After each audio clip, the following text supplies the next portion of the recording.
One Question is designed to give subscribers valuable insights on how executive leaders in college athletics think about key issues on their respective campuses, in their departments, or within their leagues and conferences.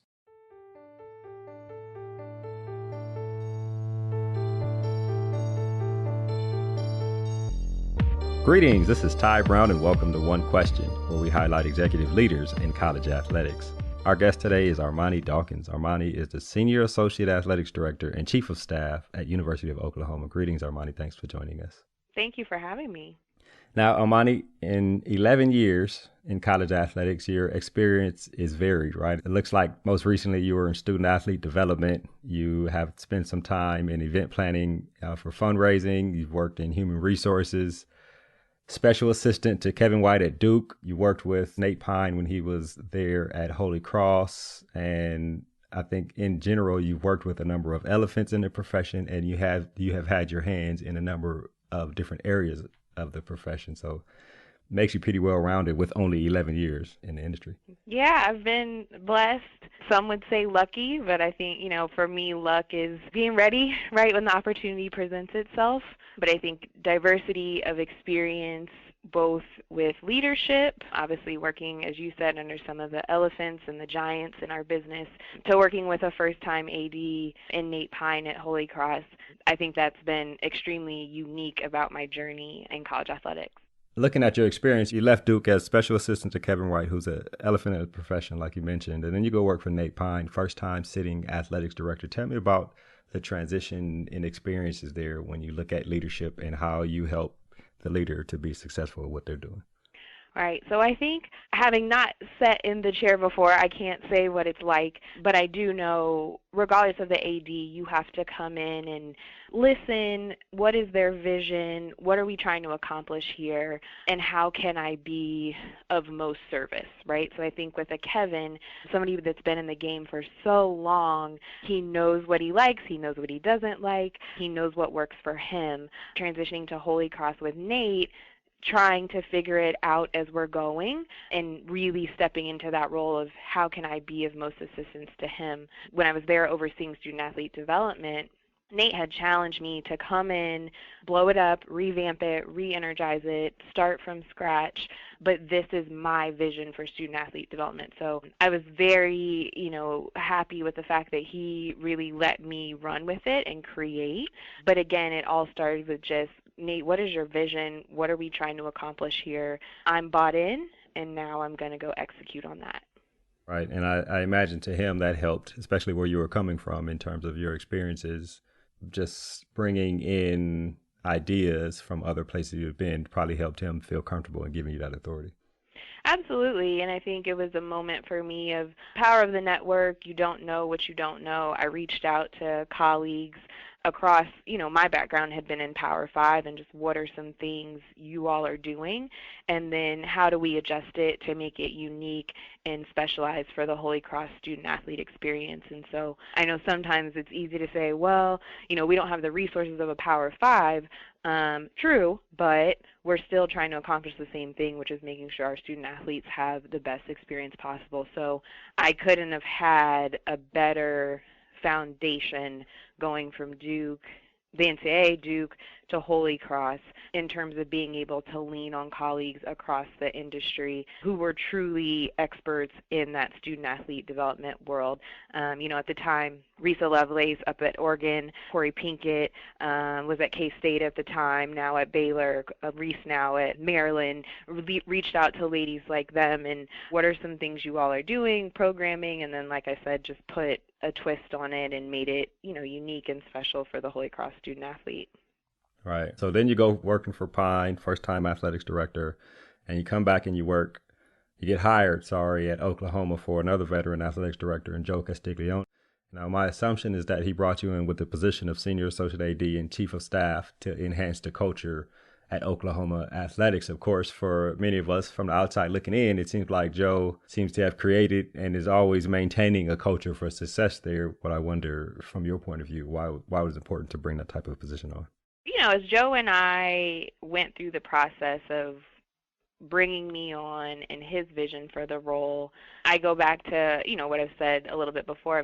I've been extremely blessed to serve under the leadership of a Kevin White at Duke, now of a Joe C. And I think the one thing that stands out the most for me with leaders such as them is just that relentless pursuit of excellence, that never letting your foot off the gas type of mentality. And I think when this role was kind of floating around in Joe's head, it was at the time would have been his 20th year in college athletics, going into his 21st. There had been a leadership change with our president, the president that had been with Joe for his entire career. And so I think he had this moment of, how do we maintain the success, but also how do we continue to set the standard of success? And, those giants, the elephants in the business, they're always thinking about innovation, future, not just being complacent. And I think from a culture standpoint, just Joe understanding you can't maintain success or a culture of success if you don't surround yourself with people that have diverse experiences, that are asking leadership the question, how do we get better? How do we become the best? And when Joe and I talked about my position, that's what we talked about, was honesty. I told him, I don't want to take this role if I'm not going to be allowed to be honest with you, if I'm not going to be able to light up some blind spots for you. Obviously, 21, now 22 years here, you've got some blind spots that have just naturally formed. And so in creating my role, there's no doubt for me, Joe being the innovator that he is, he took the time to think about the changing landscape of college athletics and what do we need, what do I need to continue leading one of the most successful athletic departments in the country. So it's self-awareness, right? The great leaders have it, the emotional intelligence, and then knowing that I had been other places, coupled with my student-athlete experience. I was just going to bring a perspective that wasn't had before. With Joe, tell me about the part of being honest with him about his blind spots. How does he receive that from you? That's a situation for a lot of people to be in. It's hard for them to hear that they have blind spots, let alone what they are, right? Yeah. I laugh because I often take a moment to just think about what it is I'm having to do, and sometimes I am having to go to Joe with not great news or a blind spot we need to shed some light on that's just been there for a while. But I think it goes back to honesty in Joe's willingness to be vulnerable and understand that even with all the success he's had, even all the success that we've had at Oklahoma, there's always a chance to get better. He knows that I always have his best interest at heart. I've always got his back. I've always got our student athletes, our coaches, our staff, Oklahoma, our brand.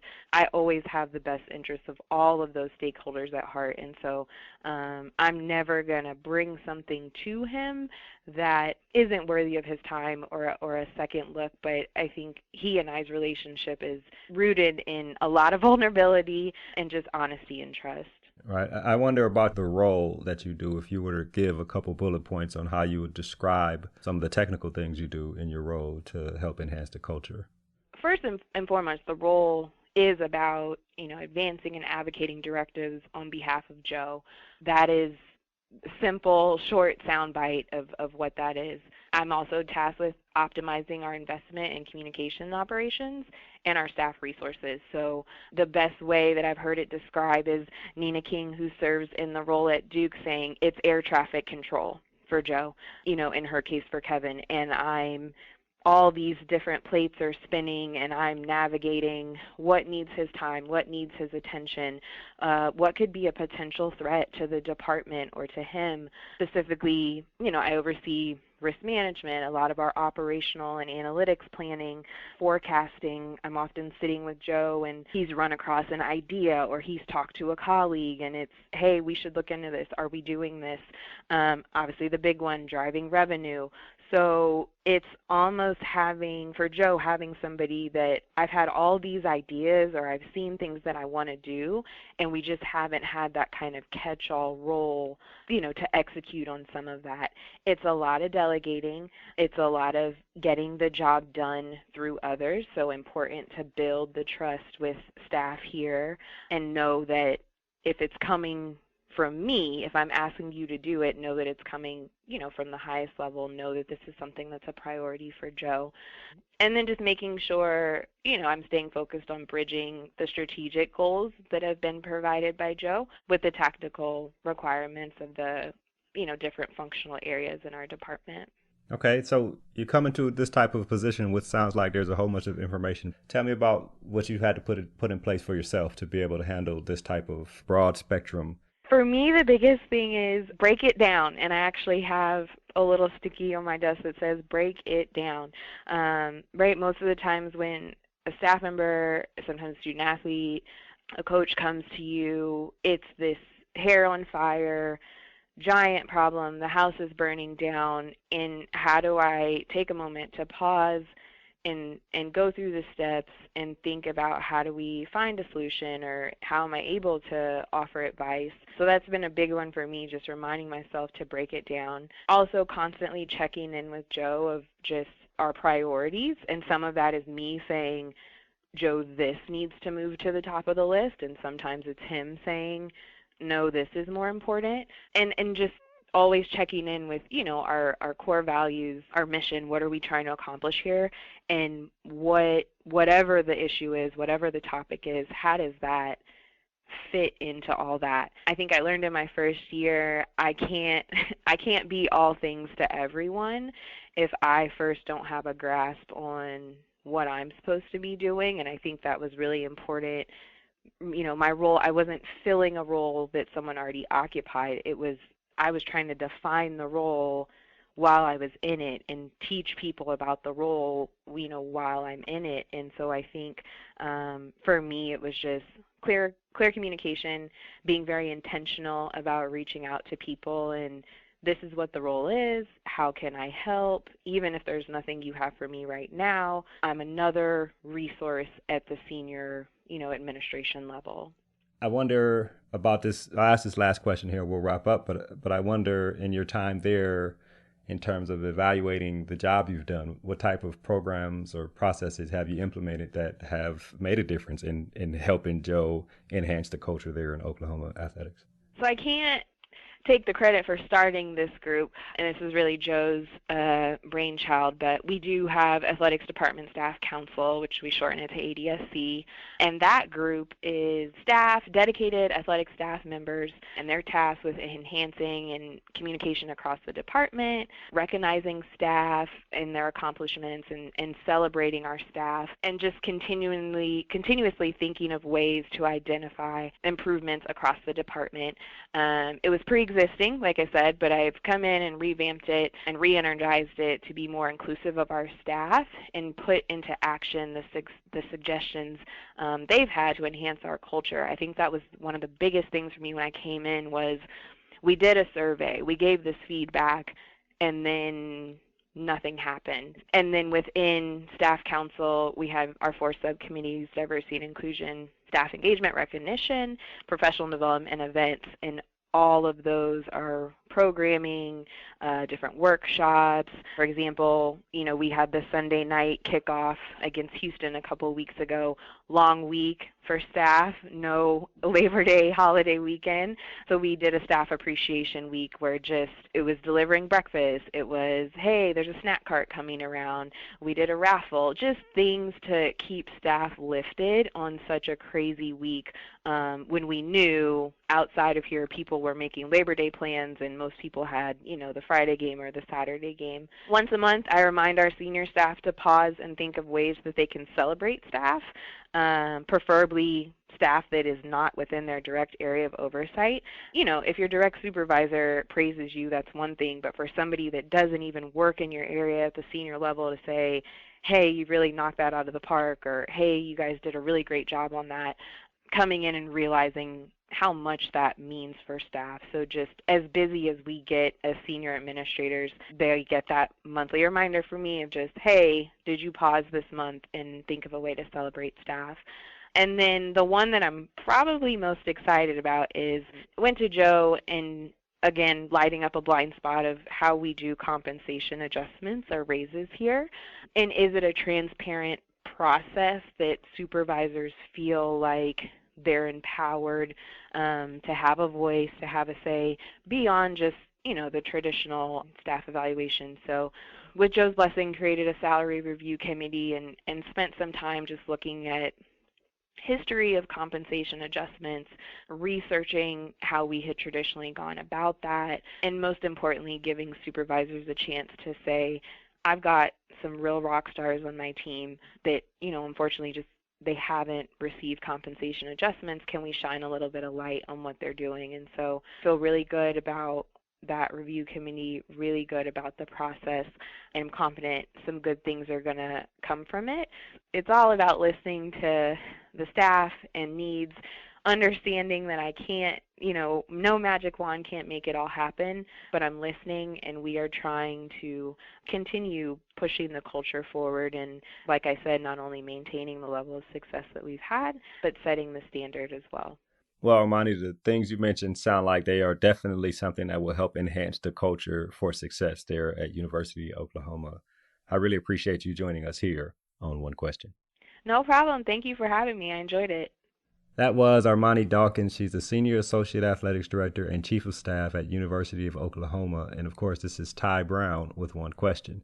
And keep in mind, the role of a leader is to create and maintain an environment that people want to be a part of. And as always, be better tomorrow than you are today.